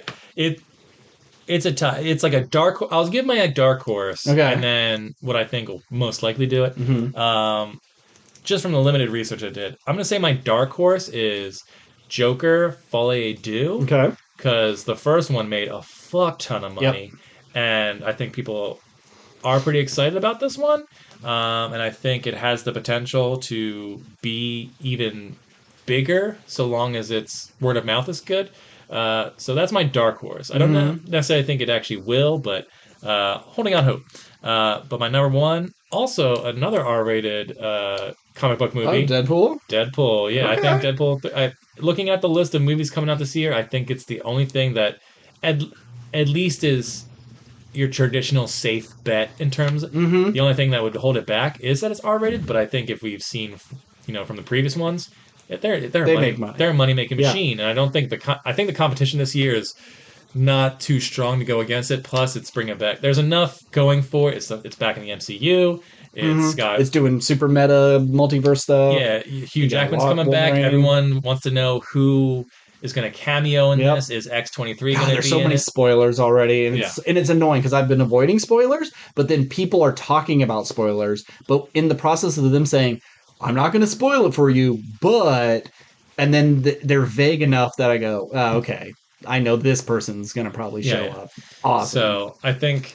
So, Joker and... But yeah, my official pick for highest grossing of the year is Deadpool 3. I can't see Joker... I mean, is Deadpool being the highest grossing film. It could be top 5, top 10 for sure. But the number 1, I don't know, because we have 3 really big animated movies. And animated movies are generally a good chance of making $1 billion. That's what I like to think. What's going to be the highest grossing? The one that makes $1 billion.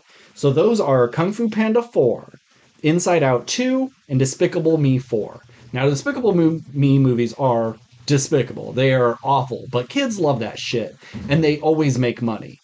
Pixar is usually pretty good. This year was not a good year for Disney. It was one of their worst. Like, everything they released did not really make the money they were hoping for. But Inside Out 2, I think, has a chance. And then Kung Fu Panda 4, people love Kung Fu Panda. That trilogy is heralded as like the best DreamWorks thing, maybe behind How to Train Your Dragon. I never saw 3, so it's hard for me to say. Same with both of them. I didn't see 3 of either of those franchises. 3 of How to Train Your Dragon is great. Yeah.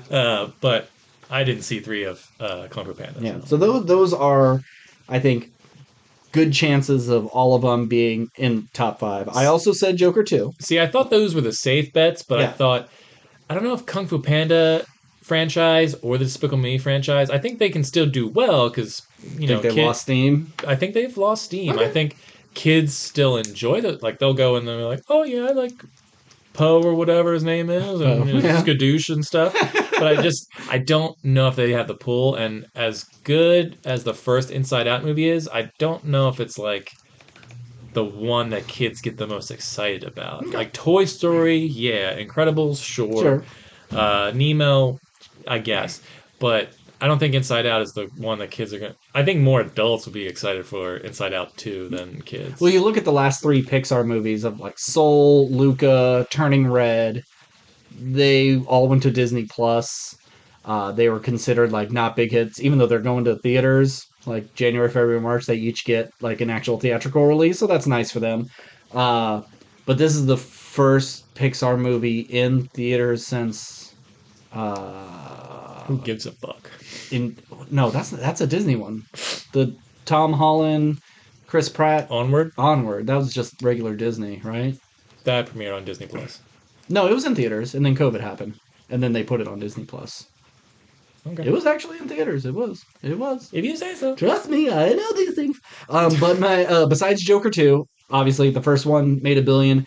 Now it could have the same things like Captain Marvel. Captain Marvel first one made over $1 billion. Second one, not so Yeah. much. So it could do that, but I think the Joker's a little more of a beloved character and has a bigger fan base. All those people who hate Captain Marvel, they're seeing Joker too. But I think my dark horse is Wicked. Very popular Broadway show. Musicals always come out of nowhere. Like you look at The Greatest Showman, like no one expected that to make money, and it fucking made some money. Sure. So I think Wicked has a chance. It could. I like the show Wicked. I've seen it on the stage. I think it's got some really great music. I think there's a reason a lot of these movies are marketing themselves. Oh, like they're not showing that they're musicals. Like the Mean Girls trailer comes out, you Yeah. can't tell it's a musical. The Wonka trailer comes out, you can't tell it's a musical. Yeah. I think. But there's no way they can't advertise Wicked as a Yes, musical. I understand, and I think they wouldn't. But my thing is I don't know. I think what really sells a musical is how it looks. And some musicals, despite how good the music is, the movies look kind of cheap or they're too heavily CGI'd. So I'd be interested to see how they execute. I think that's what it's going to come down to. Yeah. I think Greatest Showman doesn't look great compared to, say, Les Mis. Yeah. You know? But then you have Cats. So even a hit like Cats, I mean, that could have been a huge $1 billion movie, but they just did the wrong thing. They went so weird. Either people in costumes and you just pretend they're cats like the show, or you make them CG cats and make them dance around. Not this hybrid furry bullshit, God, that movie was bad. Yeah. I'd watch it again though. So biggest bombs. Let's talk about last year. Last year you said The Little Mermaid was going to be the biggest bomb. You were a big idiot on that one. Mine, I said Transformers, Rise of the Beast, Expendables, and Fast X. And All right, Expendables, you knew wasn't going to make money. We're talking like it's a big thing and it just doesn't make any of its money back. No one had faith in Expendables 4. it's so. Okay. It's valid. Feels like the first 3 movies made money. The third one was definitely lower than the other ones, but it was a big franchise. And then now it's coming back after 30 years. I don't know how long it's been, 15 years. There's a chance for people to go, oh, cool, this. But then once the trailer dropped, there was no hope for it. Yeah, I think sometimes you have the wrong faith in humanity. So Expendables 4 was number 76 of the year, making only $51 million worldwide. These numbers I'm giving are worldwide, too. Fast X was number 17 with $714 million, and Transformers Rise of the Beast was number 14 at $437 million. Now, those sound like good numbers, but like with Transformers, everyone before this made more, and with marketing, that one didn't make any money. Fast X maybe a little, but not much. Uh, these are definitely after Fast X, Fast 11. I can't see us getting more Hobbs and Shaw. I can't see us getting any more spin-offs. I think it will be a done deal. All right, so I only have three for my biggest bombs. One an obvious one a not so obvious one, and one kind of a you never know. Do you Uh, just have one again? I just have one again, and I don't even know if it's gonna be the biggest bomb, but I'm just gonna pick it. Okay. So I'm gonna say Craven the Yeah. Hunter. It's on my list too. It is. Because It's fuck because Sony. I was like, do I pick Madam Web for a multitude of reasons why I think people won't see it, but I think because it just has the Spider Man verse pull. I think it could I think it could make some money, even though that trailer is terrible. But the Craven the Hunter trailer is also terrible, and it's a character no one really knows about. Oh, And they know now. well, what from the game? Yeah. Okay, I'm talking about normies. Normies don't play video games, man. Normies play video games. Have I know, you been on Twitch? It's nothing but normies playing video I games. know. I have not been on Twitch. Anyway, point is, I just have no faith in this movie, and I don't think it's going to be any good. I think it's going to be that year's Morbius, and the only thing that's keeping it from, I think it's going to be better than Morbius, Yeah. because I think Craven's a more interesting character, and you're not bogged down by vampire bullshit. But I think it is going to be bad. Yeah. Yeah. 100%. Across the board, money wise, uh, content wise, all that good stuff. So besides Craven, one I don't want it to be on this list. I'm not picking it because it's going to be bad. I just don't think people care as much. But Dune 2, I think by the time it comes out, no one's really going to give a shit. It's kind of weird sci-fi. The first one it was like on HBO, and although was popular, I think for the normies, they're going to be like, I don't even remember what happened. Worms and sand. I don't know. They're going to pass on it. Uh, but my third that I think is just a shot in the dark, I think Borderlands. It's a game that's been out for a long time without like any sequels, Yeah. or it's been a long time since there's been sequels. And this is, you know, I could see. I hate that we keep saying normies like we're some elite fucking person, but We're not. the general public may have heard of God of War or Halo, but I don't think they've heard Borderlands. Now, I know it's an animated movie and there are people just doing voices of, Oh, so it is? I thought it was live action. oh is it I thought it was animated. Oh, you know No, what? it is live action. Maybe I'm thinking it's like, oh, Jack Black is the voice of a Yeah. thing, but see, that was my hope that it was gonna look cool because from the art in the game, you could say, let's say Spider-Versey, you can make an animated thing that's Sure. like Arcane or something like that. But this is gonna be live action. Now I'm steadfast that this will be one of the biggest bombs.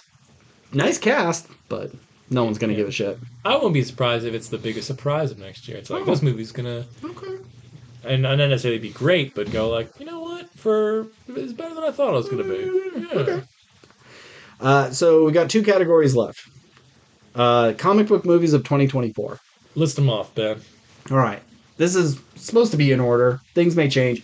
Two of these I don't believe are happening. I think one has already been confirmed to not be coming out this year, but I'm still going to put it on there just for the podcast. We got Madam Web, Deadpool 3, Craven, Joker 2, Venom 3, which I didn't even know we had a Venom 3 greenlit, but apparently it's on track to come out next year, and Captain America 4, New World Order, Brave New World. That's right, they changed it. That's that's the one you don't think is coming out this year. I don't think so. I think Yeah. it got already pushed to I think you're 2025. correct.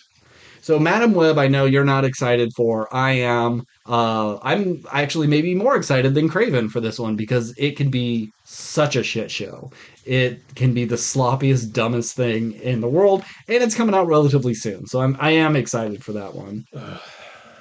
You know I like bad shit. I like terrible movies. You make me tired. Deadpool 3, I'm over Deadpool. I don't give a shit, but I am excited to see what they do with this one. Yeah, I mean, I'm a big fan of the first one, and the second one is nowhere near as Yeah, good. has its moments, But though. I still had a good time. But just from the sheer audacity, it seems like this one's gonna go Mm-hmm. for. I'll see Deadpool 3. I'm looking Yeah. forward to it. I just feel by the And time I'll we get defend to it. Ryan Reynolds till I die. Nah, fuck that guy. I just think by the time we get to it, and like we've seen multiverse, we've seen cameos from dead franchises, we've seen fan casting and theories. This feels a little too late. Craven, probably not going to be very good. We I just mean, I want to say I think it's gonna be the worst of the year, but that could be. I mean, it's crazy to think like that could be Madam Web. It yeah. could be Carnage 3. It could be Craven the Venom Hunter. 3, yeah. Wow, What did I say? 3 Carnage 3? Carnage 3. Yeah, a Venom 3? Wow, 3 Sony Spider-Man movies in a year where we only have one Marvel thing. That's crazy. Sony, why do you think you can release 3 Could Sony that you Spider-Man answered your own editions? question. Yeah. It's like, oh, we're not competing against the other Marvel properties. Just This is the year we're going to release 3. And all 3 are gonna be shit. are going to be bad. Yeah. Going to be. Okay, if Venom 3 comes out this year, will you watch Venom 1 and 2 before Venom 3? Just like one day or over the weekend, just like try to knock them out. I'll try, Ben. All right. I'll try. Yeah, Venom 3, fuck that. Joker 2, I'm excited because what do you do? Add Harley Quinn? Okay, but what else? What else is there? Is it just Bonnie and Clyde with some musicals? What's the main story of this? I don't know. Yeah. But I'm excited to see. And Captain America 4, who knows? I want to see this just because it's like we've had all these kind of lower tier people in the Marvel Cinematic Universe getting all these movies, and this whole phase has been a little weird. I want to get back to some of the familiar things, and if that's Sam fighting the Thunderbolts or Serpent Society or whatever the hell it is, I'm just excited to see what that's like. Yeah, I mean, Captain America was easily my favorite superhero in the MCU. And, Sam Wilson has some big shoes to fill Yep. or shields to fill. But I hope they do something interesting and cool with his character. Make him, do what Miles did for the Spider-Verse and Spider-Man and just Reinvigorate it. just reinvigorate it. Make Sam Wilson different, but someone who you love just as much or root for or Yeah. anything like that. It's the same character or the same hero, different character. Mm-hmm. That's what I want, and I hope they do something not safe with it. Yeah. Do you want Bucky in this? Or should he be doing his own thing? Because I know he's part of Thunderbolts now. So, should he be in this? I would love a scene if, Sam and him fighting, and then like, come on, Bucky's like, nah, I'm gonna do my own thing. And then just Spider-Verse is out of there. It's like, oh, I get that reference. Anyway, I think Bucky, if he's gonna be in it, it's like it's gonna be the one joke in the movie where Sam's like, oh, we gotta face this threat. We need someone who knows this, and he's like, huh, I know a guy. And then you see him call Bucky up, and he's like, no, I'm fucking busy. Hangs up. And I was like, all right, I don't know a guy. Let's go. Yeah, that'd be good. Yeah. No, I'm busy doing Thunderbolt stuff. Yeah, Bucky's busy, but he'll do a quick cameo over the phone. All right, so our last topic, what's that? We didn't do Most Unwanted. Yeah, we did. That's pretty much who asked for this. Why did you give me 2 different things then? Did I have it on 2 different things? Yeah, he said, who asked for this? And then there was Most Unwanted. Oh. I guess that's theoretically the same. It's kind of, yeah, I think... Well, my Most Unwanted is Saw 11. Let the franchise die. Fuck Saw. Okay. Fuck Jigsaw. And then we didn't do a... what's that? Yeah, that's next. What's that? Okay, great. All right, sorry, I'm all over the place. So I have 1, 2, 3. I have 4 movies, titles that I did not look at the descriptions. I'm not going to look up what they are after we do this. We're going to pitch what we think it is, and we're just going to let the universe answer for us. There's only one that I picked, because all the other titles just seemed... There wasn't any, like, super interesting titles to me. There was something like, Lights Out. Yeah. And it's like, no, I don't, whatever. But anyway, you pick your 4, and I'll see if it's one of mine. I had one on here. It was like If, and then I saw a trailer almost Yeah. immediately, and I'm like, Okay. okay, well, cross that out. And then there was one called like The Watchers, and then I was like, oh, this is the next M Night movie. I didn't want to know that. Cross that off. So, movie called Role Play. This could be a sexual comedy thing. I want you to play this character as I play this character, but then like, oh, I'll be the robber and you be the cop, and then someone thinks they're a real cop and they have to pretend to be a cop. One of those sort of I'm in the wrong situation and people are believing me. Yeah, that would be my guess. It could be something to do with D&D, with the rolling dice, and it is a type of role play. Is it a sketch comedy sort of thing with like improvisation? You got anything else? I mean, clearly you thought it out. Those were going to be all my pitches. So okay, one called Mickey 17. that's my pick. That's your pick? That was my pick. What the fuck? What kind of title is Mickey 17? So I didn't do much thought. I just had like a quick here's my idea. All right, so my only thing is Mickey 17 is a android or robot of some kind. Okay. It takes place in the not too distant future, and it is a comedy. I'm making this up right now. It is a comedy where a robot who is sort of like a desk job robot is tired of the everyday grind, and he's like, I want to explore what it means to be human. And he goes out into the world, and all the humans are dead, but it's like, oh, it's oh, I'm going to study the ancient history of humans. I said it's the not too distant future. I lied. It's the super future. Okay. So, yeah, all the humans are dead. All the famous actors who are in this movie play robots, so you get all their, famous voices and stuff. And it's just like... Oh, so they are robots playing actual people? No. They're robots. Imagine Chappie or whatever. Okay. I'm just saying they have the actor's voice. I thought it was like a Madame Tussauds thing. And like, I'm the robot of Stephen King, and then the world is destroyed. It's years later, and it's still the robot of Stephen King, but doesn't know who Stephen King is. Yeah, no, it's like so he works in one office building, okay, and just for simplicity, they're all named Mickey or whatever, but he's just Mickey 17. Sure. And he's the one who leaves work, and then he wants to go and what happened to the humans. And it's like a story of global warming or whatever the fuck. And he finds out oh, these are the good qualities about humans, and he starts adapting those. But then he finds out oh, these qualities that I thought were good were actually bad. And so these robots are all sort of developing human sort of habits. And it's just what does it mean to be human? Is being human good? Should I just fall in line and be a hive mind of the robot overlords? Are we as humans subjects of the robot overlords? Yeah, is there one overlord, a master mold or something that's controlling them, or is it just they've been automated like Wall-E or something to do this thing and they just keep doing it? On his quest to discover what it means to be human, because he's never seen her, because humans have been dead for 1,000 years or whatever. How does he just know about them, though? Does he discover an old-time magazine that says Person of the Year? The job he's in is, working for this major corporation, because, they're all connected, and it's why are there corporations if it's all robots and there's no humans? You asked me for a soft pitch, I'm giving you a soft pitch. Don't poke holes. And I'm the executive going this elevator's not so long, buddy. You're not selling me on this. Yeah.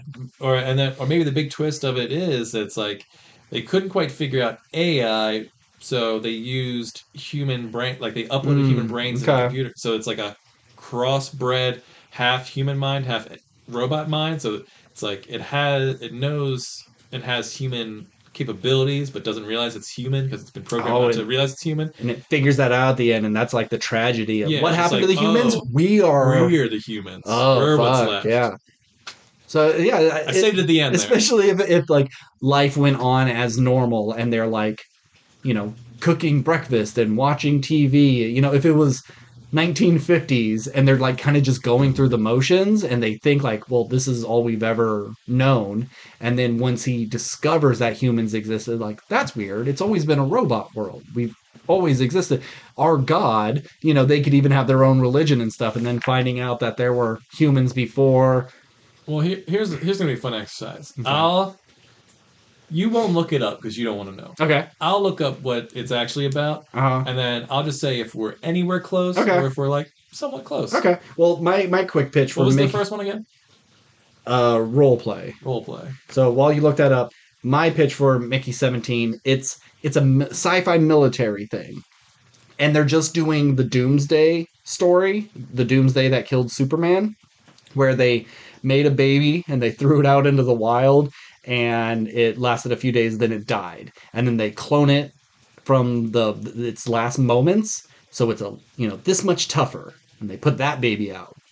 And then it lasts a little bit longer and then it dies and then they clone it again. So they keep cloning it at its like toughest state until it gets to like the perfect killing machine, which was Doomsday.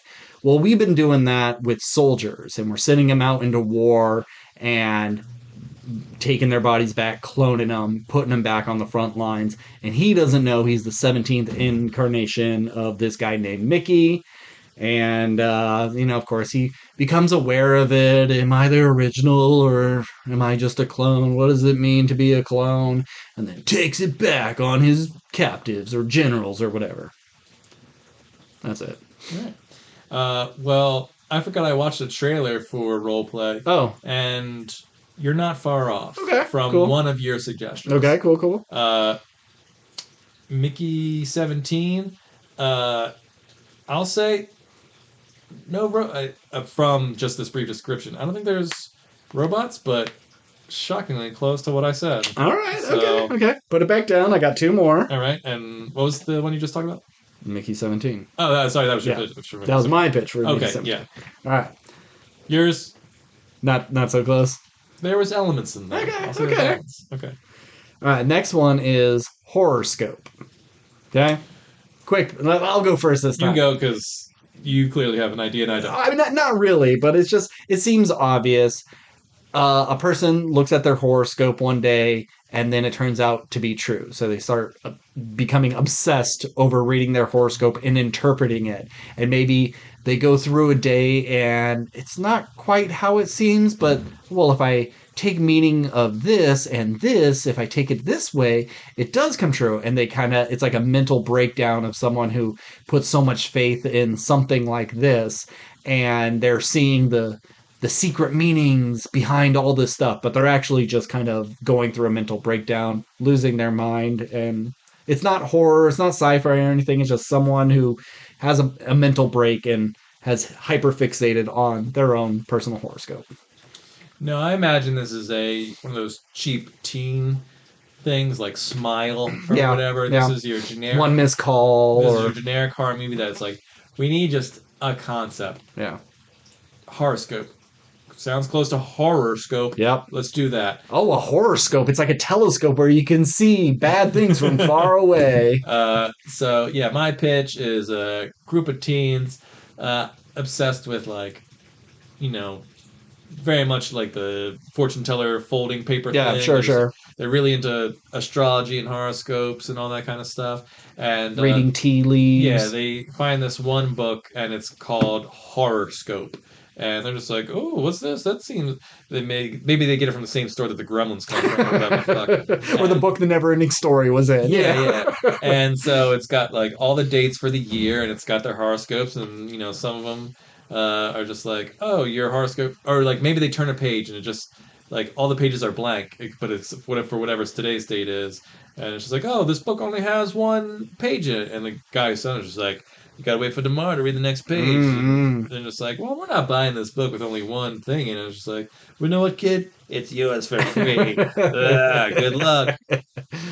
And, maybe it starts out good, and they're just like, oh, these things, like you said, they are coming true. That's great. And then they progressively get, like, weirder and scarier. And it's like, oh, I don't want this book anymore. And they try throwing it away, and it keeps coming back. Or it's like, or the horoscope of that day is, you're going to throw me away. And it's just like, okay, or whatever, and yada, yada, yada. And then Demon Hand comes out, and that's the end of the trailer. It's just, oh, no. And they close the book, and then there's just silence. Hand comes out, grabs him by the face. Classic piece of shit. Easy PG-13 cash grab horror. Yeah, okay. Yeah, it's probably going to be horror, for sure. Do you want to look that one up while... Yeah, I got it queued up. Oh, okay. All right, last one. Trigger warning. Cool title. All right. Yeah. I'm sure it's going to be a the liberal snowflakes. They're so they need all their trigger warnings, otherwise they can't enjoy anything. Um, but but it also could be something like with a gun. Mm-hmm. All right, so I didn't see the movie The Hunt, but it's gonna be that. It's The Hunt. It's gonna be you know, all these people wake up in a field or something, or like locked in a room, and they're like, "Oh, what do you?" And there's like the classic hippie chick or whatever, or there's all those the crunchy activist, granola, whatever. It's going to be all these people who, we'll just say the right don't like, don't like, and so it becomes a predator survival kind of esque movie where it's just like, if you guys think it's so easy down here in the South or whatever, we're just a bunch of dumb hicks. Well, like, outsmart us then, and so then they have to team up and maybe like saw traps or something. Yeah, and they expose them to all the things that they do have trigger warnings for. Like, I don't like seeing blood because it reminds me of the car accident I was in, and my dad's head was cut off and there was blood everywhere. So my trigger is blood. Well, I was in the military and my trigger is like fireworks because it sounds like gunshots. So they put them through these things to overcome their triggers, and then they no longer need these trigger warnings. And they can come back out red-blooded Americans. That just sounds like people trying to help people get over phobias. Yeah, but nice. But I'm thinking more like,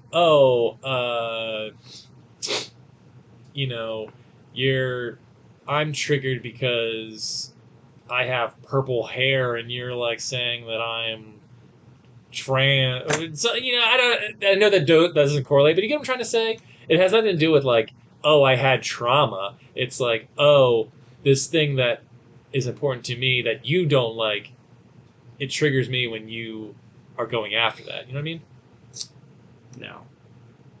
We'll cut all this because I want to make sure that I don't sound like a fucking asshole. Well, I explain it. Okay. Because you're going, I had trauma because I was in an accident, so when I see blood, it triggers me and makes me upset. But the right doesn't give a fuck if they don't care. Upsets you. But it's like they get upset that you're going like, oh, I don't like guns because I was in a school shooting. I am against guns.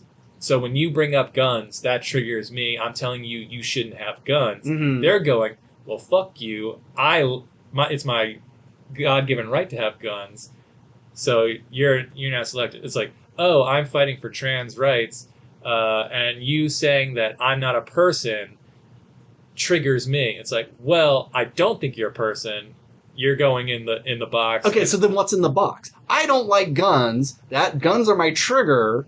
You shouldn't have guns. Well, it's my God-given right. Okay, their triggers are against their ideas. Okay, so I put you in the box and do what?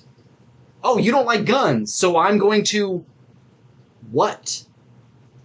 I'm just saying I'm assuming in your movie or whatever, they're like in a box and then they like get released into, or I guess I was pitching. They're in a, they said in a field or something like that, or like they not just like a big room where they all meet Saw-esque, and then they get released, and then it's like the most dangerous game. The box, it wasn't important. I was just saying. So they just get hunted regardless of their trigger?